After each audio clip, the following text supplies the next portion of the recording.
Ladies and gentlemen, one of the greatest truths about life is that not all enemies come with swords in their hands or anger on their faces. Some enemies come quietly, invisibly, without warning, and perhaps the most dangerous of them all lives right here in our own minds. This enemy is subtle, cunning, and patient. It doesn't attack with force. It whispers, it suggests, it convinces, it tells you that you are not ready, that you are not capable, that you are not enough, and if you are not careful, you will begin to believe it.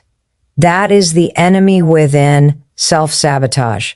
The saddest reality is that many of us don't even recognize when our own mind is turned against us. We think we are simply being careful, being realistic, being responsible, but what we are really doing is disguising fear as wisdom. We call it waiting for the right moment, but what it really is delay. We call it setting high standards, but what it really is perfectionism that keeps us from finishing anything. We call it humility, but often it's insecurity holding us back from stepping into our power. Recognition is the first step to freedom. You cannot fight an enemy you refuse to see. You cannot change what you will not acknowledge. Too often we are searching for external reasons for why we're stuck. We blame circumstances, lack of resources, or the people around us. And while those challenges are real, the truth is that the heaviest chains are not the ones the world places on us, but the ones we place on ourselves. Think about it. How many times have you talked yourself out of an opportunity before you even tried? How many times have you imagined a failure so vividly that you didn't even give yourself a chance to succeed? How many times have you been offered a door, but instead of walking through it, you stood outside convincing yourself you weren't worthy? That is not the world rejecting you. That is you rejecting yourself. The great philosopher Sun Tzu once said in The Art of War, "If you know the enemy and know yourself, you need not fear the result of 100 battles." But what happens when the enemy is yourself? Then the battlefield is your own mind. Victory begins with awareness. You must see that your greatest obstacle is not out there, but in here. Let me tell you this. Your mind is a powerful tool, but an untrained mind becomes a dangerous weapon turned against its owner. The same imagination that can build dreams can also create nightmares. The same voice that can speak courage into your soul can also poison you with doubt. The same energy that can push you forward can also paralyze you in fear. Recognizing this duality is the key. Awareness is not about self-blame. It is about self-honesty.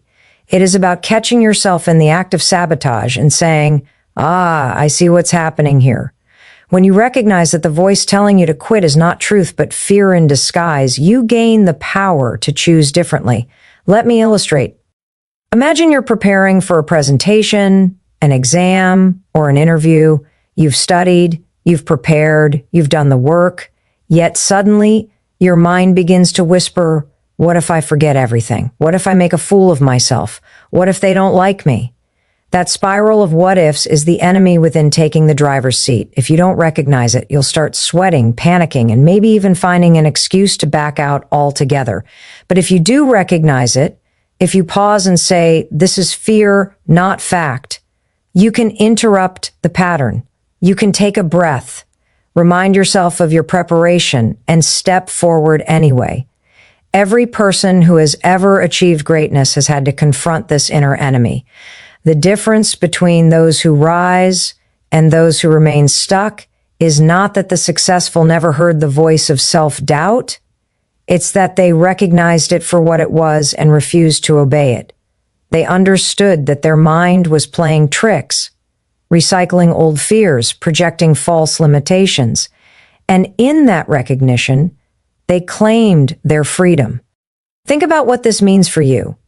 Right now, there may be a dream you've been holding back on, a decision you've delayed, a risk you've avoided, not because you aren't capable, but because your mind has convinced you otherwise.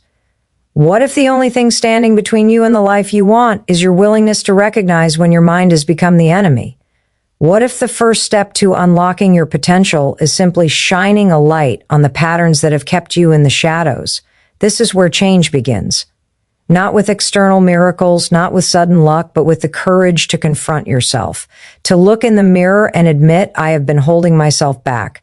That honesty may sting, but it is also liberating, because once you see the enemy within, you no longer have to be its prisoner. And here's the good news. The moment you recognize the enemy within, it begins to lose its power. Awareness breaks the spell. It doesn't mean the voice disappears immediately. It means you now see it for what it is: noise, not truth; fear, not fact; a shadow, not reality. Ladies and gentlemen, you cannot always control the world outside you, but you can choose how you respond to the world inside you. Recognition is the beginning of that choice. Awareness is the light that exposes the lies of self-sabotage. And once you see it clearly, you can begin to rise above it. So I leave you with this: the next time your mind whispers reasons to shrink, reasons to stop, reasons to stay small, pause, breathe, and recognize this is the enemy within, and you are stronger than it. Thank you. Ladies and gentlemen, if there is one thing we all share as human beings, it is this: we are dreamers. We carry visions of who we could become, of what we could build, of how far we could go. But between where we are and where we want to be lies something far more dangerous than failure. It is self-sabotage. And the trouble with self-sabotage is that it often hides in plain sight, wearing disguises so convincing that we mistake them for normal habits, even virtues. That is why it is not enough to simply recognize that the enemy lives within us. We must go deeper. We must learn to name its patterns. Because once you can name something, you can confront it. Once you can identify its face, you can refuse to be fooled by it again. Self-sabotage is not always obvious. It doesn't always look like quitting or giving up. Sometimes it looks like procrastination. You tell yourself you'll do it tomorrow, when you have more energy, when you're more ready, when the conditions are perfect. Days turn into weeks, weeks into months, and suddenly the dream you said you wanted has gathered dust. You convince yourself that waiting is wise, but in truth, procrastination is self-sabotage dressed as patience. Other times it shows up as perfectionism. You rewrite the plan 10 times. You keep polishing the idea until it shines so brightly in your head that you never bring it into reality. You refuse to release the project, the song, the book, the business, because it isn't flawless yet. But perfectionism is not a standard of excellence. It is a fear of judgment. It is your mind telling you if it's not perfect, don't even try. And in the end, nothing gets done. Sometimes self-sabotage appears as negative self-talk. That quiet but relentless inner voice says, you're not good enough. You're not as smart as they are. Who are you to think you can do this? And little by little, you start to believe it. The problem is not that others don't support you. It's that you stop supporting yourself. Words have power, and when the words you speak to yourself are poisoned, your actions begin to reflect that poison. Then there is the fear of failure, which paralyzes so many talented people before they even start. You see the possible risks so clearly that you talk yourself out of even attempting the reward. But here is the irony. By refusing to try, you guarantee failure. The very thing you are afraid of, you end up creating. But there is another pattern, even trickier, the fear of success. You might laugh and think, why would anyone fear success? But it is real. Sometimes deep down, you are afraid of what will happen if you actually win. You wonder, what if I can't handle the pressure? What if people expect more of me? What if success changes my relationships? And so you sabotage yourself to avoid stepping into a bigger version of your life. These are just a few of the patterns: procrastination, perfectionism, negative self-talk, fear of failure, fear of success. But they all share one common root. They keep you from moving forward. They rob you of momentum. And momentum, my friends, is life itself. Now here's why naming these patterns matters so much. Imagine walking into a battlefield blindfolded, swinging your sword at shadows. You don't know where the enemy is, so you waste your energy striking at nothing. But if you take off the blindfold and see the enemy clearly, you can aim with precision. That is what happens when you name the patterns of self-sabotage. You stop fighting blindly and start fighting wisely. Let me give you an example. Suppose you notice that every time you have a big opportunity, you suddenly get too busy to prepare. That's not coincidence. That's a pattern. Or you realize that every time you're about to finish something important, you start telling yourself it's not good enough, and you scrap it altogether. That's not discipline. That's perfectionism in disguise. The moment you give the pattern a name, you strip it of its camouflage. It can no longer control you without your consent. This is what transformation looks like. Not in some dramatic overnight change, but in small, powerful acts of awareness. The moment you say, "This isn't just me being lazy, this is procrastination trying to hold me back," you create space between who you are and what your patterns are. You remind yourself, "I am not my sabotage. I am not my fear. I am not my delay. I am the one who sees it, names it, and chooses differently." Here is the liberating truth. Self-sabotage thrives in the dark. It feeds on your unawareness. But the moment you shine the light of recognition on it, it begins to lose its grip. When you say its name, it shrinks. Because you are no longer its prisoner, you are its observer. And an observer always has the power to choose. Think about your own life right now. Where do you see the patterns? Do you catch yourself making excuses and calling them reasons? Do you see perfectionism keeping your gifts hidden? Do you hear the voice of doubt whispering louder than the voice of courage? Do you find yourself paralyzed by what might go wrong instead of inspired by what could go right? If so, don't run from it. Name it. Because what you name, you can tame. Ladies and gentlemen, the journey to breaking free from self-sabotage begins here with awareness, with honesty, with naming the patterns that have held you hostage. When you learn to call them out, when you stop mistaking them for who you are, you take back your authority. And once you take back your authority, you reclaim your life. So the next time you find yourself stuck, ask the question, what pattern am I repeating? And what name does it go by? Because when you can name the enemy, you are no longer fighting in the dark. You are fighting in the light.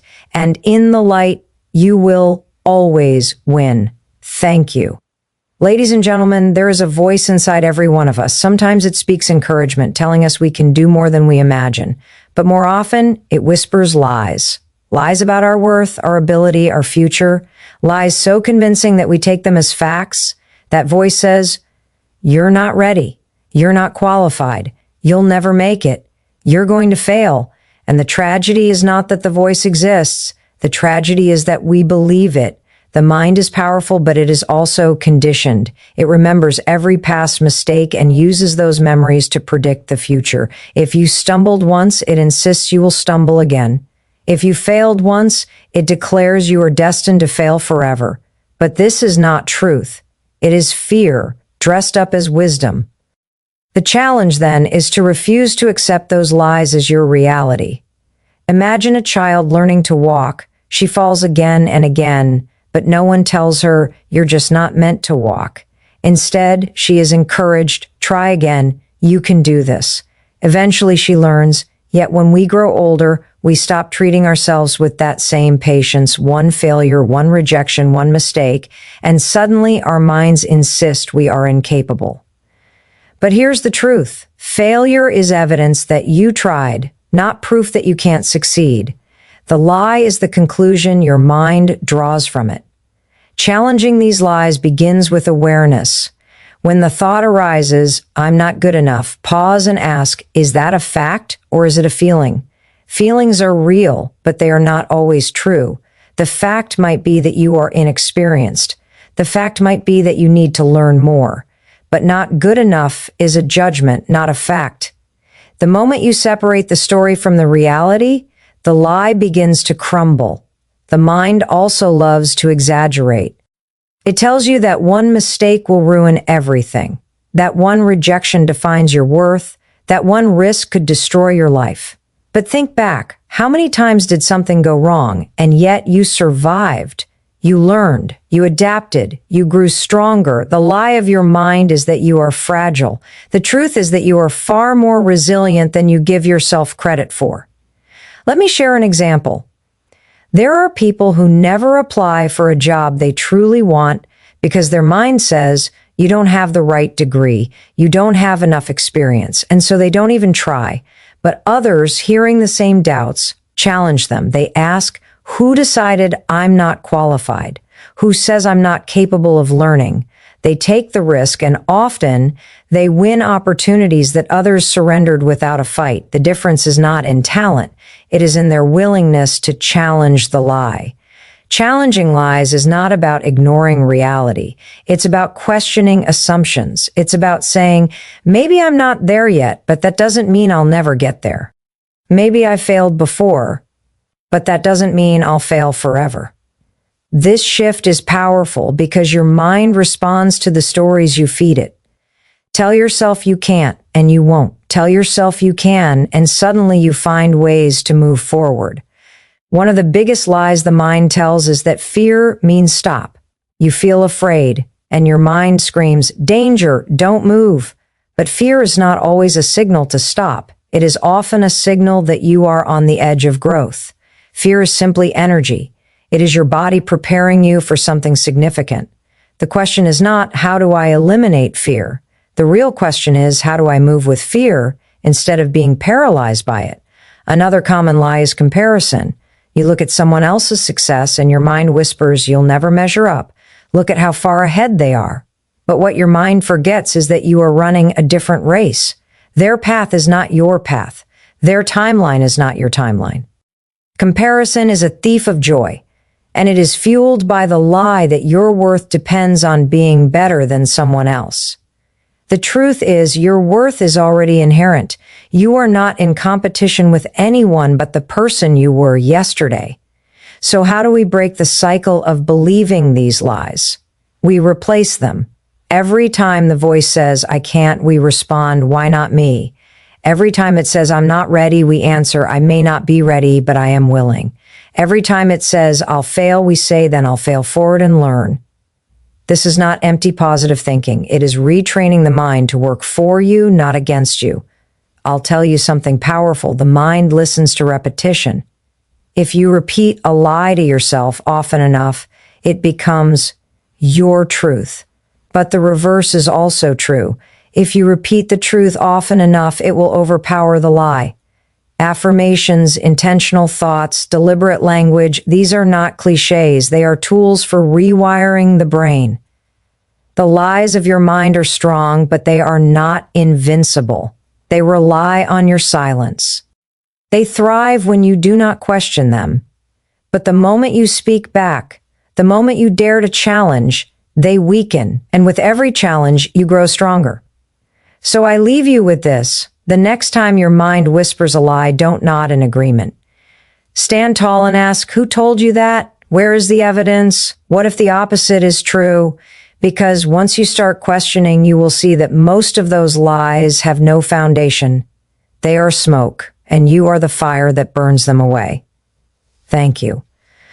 Ladies and gentlemen, one of the most common illusions we live under is the idea that we must wait until we feel completely ready before we take action. We tell ourselves, I'll start when I'm more confident. I'll try when I've learned a little more. I'll launch when everything is perfect. And so we wait. Days pass, months pass, sometimes years pass. And in that waiting, opportunities slip away, dreams gather dust, and potential remains locked inside us. The truth is this, you will never feel completely ready. Readiness is a myth, a mirage that always recedes just as you think you are close to it. No matter how much you prepare, there will always be a part of you that wonders, what if I fail? What if I'm not good enough? What if I'm not prepared enough? And if you let those feelings decide for you, you will never move. Think back to some of the biggest milestones of your life. The first day of school, the first job interview, the first time you spoke in front of an audience, the first time you fell in love. Did you feel completely ready? Probably not. You might have been nervous, uncertain, even afraid, but you stepped forward anyway. And because you acted, you grew. That is the secret. Action precedes confidence, not the other way around. Too many of us are waiting for confidence to arrive before we act. But confidence is not a prerequisite. It is the reward of action. You don't become confident by sitting on the sidelines. You become confident by stepping into the arena, even when your hands shake and your heart races. Think of a swimmer standing at the edge of a cold pool. They can stand there for hours, dipping their toes in, convincing themselves they'll dive when they're ready. But the only way to truly adjust to the water is to jump in. Life is the same. You can prepare, you can plan, but at some point you have to leap. And the leap always feels too soon. One of the greatest lies our minds tell us is that fear is a stop sign. But fear is not proof that you aren't ready. It's proof that you're on the verge of something important. The butterflies in your stomach are not warnings. They are signals of growth. They mean you are about to stretch beyond your comfort zone. And nothing extraordinary ever happens inside the comfort zone. Acting before you feel ready doesn't mean being reckless. It doesn't mean ignoring preparation or rushing blindly. It means understanding that there is a threshold where more preparation becomes procrastination. It means recognizing the difference between genuine readiness and the illusion of perfect conditions. Because perfect conditions don't exist, if you wait for the stars to align, you'll be waiting forever. Let me share an example. Many of the most successful entrepreneurs, leaders, and creators in history did not start because they were fully ready. They started because they had a vision, and they acted in spite of fear. They learned along the way. They adjusted, adapted, and grew. If they had waited for complete certainty, they would never have begun at all. Progress requires courage, not certainty. Here's what happens when you act before you feel ready. The world meets you halfway. Doors open that you couldn't see from the starting line. Resources, mentors, and opportunities appear that only reveal themselves once you are in motion. Motion attracts momentum, but none of that can happen until you take the first step. And yes, you will stumble. Yes, you will make mistakes, but mistakes are not proof of failure. They are proof that you are moving. A ship that stays in the harbor will never crash into rocks, but it will also never discover new lands. The point of life is not to avoid every stumble, but to use those stumbles as stepping stones. So the next time you hear that inner voice whispering, "You're not ready," I want you to ask yourself, ready according to whom? Who gets to decide what ready looks like? Ready is not a standard set by the universe. It's a story we tell ourselves. And the truth is, you are more prepared than you think. Here's a mindset shift that will change your life. Stop asking, "Am I ready?" and start asking, "Am I willing?" Because readiness is about perfection, but willingness is about courage. You may not feel ready to write the book, start the business, change careers, or speak your truth. But are you willing to try? Are you willing to risk imperfection for the chance at progress? If the answer is yes, then you are ready enough. Some of the greatest breakthroughs in history came from people who acted before they felt prepared. They didn't wait for fear to disappear. They walked forward with fear as their companion. They understood that courage is not the absence of fear. It is moving forward in spite of it. And that is what I challenge you to do today. Stop waiting for the perfect moment. Stop waiting for every piece of the puzzle to fit. Stop waiting until the fear disappears. Take the step. Make the call. Write the first page. Launch the idea. Say yes, even when your knees are shaking, because action is the only thing that transforms potential into reality. Remember this, readiness is not a feeling. Readiness is a decision. The moment you decide, I am willing to act with what I have where I am right now, you are ready. The feeling may never come, but the decision is always in your hands. So the next time you stand at the edge of an opportunity and hear your mind whisper, "You're not ready," smile and say, "Maybe not, but I'm willing." And then take the leap, because life rewards those who act, not those who wait. Thank you. Ladies and gentlemen, we live in a world that constantly tells us to push harder, go faster, and achieve more. We celebrate hustle, discipline, and sacrifice. And while those qualities can take us far, there is one truth that often gets overlooked. You cannot bully yourself into greatness. You cannot shame yourself into growth. If you want to rise, if you want to break free from the chains of self-sabotage, you must learn one essential practice: self-compassion. Now, when people hear the word self-compassion, they often confuse it with weakness or laziness. They think it means letting themselves off the hook, lowering their standards, or giving up accountability, but that is not what self-compassion is. Self-compassion is not an excuse. It is fuel. It is the practice of treating yourself with the same kindness and encouragement that you would offer to someone you love. And here's the irony. It is not softness that makes you weak. It is self-criticism. Because the more you tear yourself down, the less strength you have to move forward. Think about the way most of us speak to ourselves when we make a mistake. We say things we would never say to a friend. You're so stupid. You'll never get it right. You always mess things up. If we spoke to others the way we speak to ourselves, we would have no friends left. Yet somehow we think this inner criticism is what will motivate us. But ask yourself, has that voice of judgment ever truly helped you grow? Did it ever make you want to try harder, or did it make you want to give up? Self-compassion is different. It acknowledges mistakes without letting them define you. It says, yes, I failed, but failure is part of learning. Yes, I stumbled, but stumbling means I'm still walking. Self-compassion doesn't deny responsibility. It gives you the courage to face it without collapsing under shame.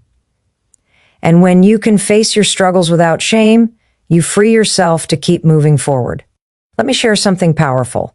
Studies in psychology have shown that people who practice self-compassion are more resilient, more persistent, and more motivated in the long run. Why? Because when you treat yourself with kindness, you create a safe space inside to take risks. You know that even if you fall, you will not be abandoned by yourself. And that safety gives you the strength to try again. On the other hand, when you treat yourself harshly, you create fear inside. You become terrified of mistakes because you know the punishment will come from within. So you avoid challenges and self-sabotage grows stronger. Think of it this way. If a child is learning to ride a bike and falls, and the parent yells, "You're hopeless, you'll never get it," that child will stop trying. But if the parent says, "It's okay, everyone falls, try again," the child keeps practicing until they succeed. You are that child, and you are also that parent. How you respond to your own stumbles determines whether you keep going or give up. Building a habit of self-compassion begins with awareness. Listen to the way you speak to yourself. Catch the criticism, the harshness, the unnecessary judgment, and then deliberately choose a kinder response. Instead of, "I'm such a failure," try, "I'm human, and humans make mistakes. What can I learn from this?" Instead of, "I'll never be good enough," say, "I'm growing, and growth takes time." These are not empty affirmations, they are reminders of truth. Another way to practice self-compassion is through small acts of care. Rest when you need rest. Celebrate small wins. Forgive yourself for the times you fell short. Treat your body with respect because your body carries your dreams. Self-compassion is not just a mental practice, it is a way of living that says, "I matter, my well-being matters, my growth matters." And let me be clear, self-compassion is not the same as self-indulgence. It doesn't mean avoiding hard work or settling for less. In fact, it is the very opposite. When you are compassionate with yourself, you build resilience. You push forward not because you are afraid of failure, but because you believe you are worthy of success. You no longer run from challenges. You face them with courage because you know that no matter what happens, you will not abandon yourself. Now imagine what your life would look like if you practiced this daily. Imagine waking up and instead of criticizing yourself for all the things you haven't done, you encouraged yourself for the effort you're about to make. Imagine finishing a tough day and instead of berating yourself for mistakes, you reminded yourself that mistakes are stepping stones. Imagine facing an opportunity and instead of doubting your worth, you affirmed your potential. That shift in language, that shift in perspective could change everything. Because here's the truth. The relationship you have with yourself sets the tone for every other relationship in your life. If you are harsh with yourself, you will be fragile in the face of challenges, always afraid of judgment. But if you are kind with yourself, you will walk into the world with confidence because you already have your own approval. So let me ask you, how would your life change if you treated yourself as someone worth rooting for? How would your choices change if you knew that no matter what, you would not turn against yourself? How much more would you dare? How much further would you go? How much freer would you feel? Ladies and gentlemen, the enemy of self-sabotage cannot survive in an environment of compassion. Self-sabotage feeds on shame, fear, and self-criticism. But when you surround yourself with kindness from within, sabotage loses its power. You stop being your own enemy and start being your own ally. So I leave you with this: build the habit of self-compassion, not once in a while, but every day. Speak to yourself as you would to someone you love. Encourage yourself the way you would encourage a friend. Support yourself the way you support others, because the truth is, you deserve that love, that support, that kindness from yourself most of all. And when you give it, you will find the strength to rise higher than you ever imagined. Thank you. Ladies and gentlemen, if there is one thing that defines the difference between people who rise and those who remain stuck, it is not luck, not talent, not even opportunity. It is the relationship they have with their own mind. For some, the mind is a prison, filled with doubt, fear, and limitation. For others, the mind is a powerful ally, a partner that fuels courage, clarity, and resilience. The truth is this: your mind will either work against you or work for you. And the moment you learn how to make it your ally, everything changes. We've already talked about the ways the mind can sabotage us through fear, procrastination, perfectionism, and self-doubt. But here is the liberating truth: those same mental patterns can be rewired. The mind is not fixed. It is flexible, adaptable, and trainable. Just as you can train your body to grow stronger, you can train your mind to work in your favor. So what does it mean to turn your mind into an ally? It begins with understanding that your thoughts create your reality, not in some mystical sense, but in a very practical one. If you believe you can't do something, you won't even attempt it. If you believe you are unworthy, you will shrink from opportunities. If you believe you are destined to fail, you will sabotage yourself until that failure becomes real. But if you believe you can learn, adapt, and grow, you will try. And by trying, you create momentum. That momentum leads to progress, and progress builds success. The chain begins in your mind. To turn your mind into your ally, you must first become intentional with your thoughts. Most people live on autopilot, letting old habits and fears dictate their inner dialogue. But an ally is trained. An ally follows direction. You must choose the story you tell yourself. Instead of repeating, "I can't," practice saying, "I am capable of learning." Instead of saying, "I always fail," say, "Every attempt brings me closer." These are not empty affirmations. They are mental blueprints. The more you repeat them, the more your brain wires itself to believe them. Another powerful practice is visualization. Great athletes, leaders, and performers use it because it works. When you imagine yourself succeeding, seeing it, feeling it, experiencing it in your mind, you are training your brain to recognize that success as familiar. And the brain moves more confidently toward what feels familiar.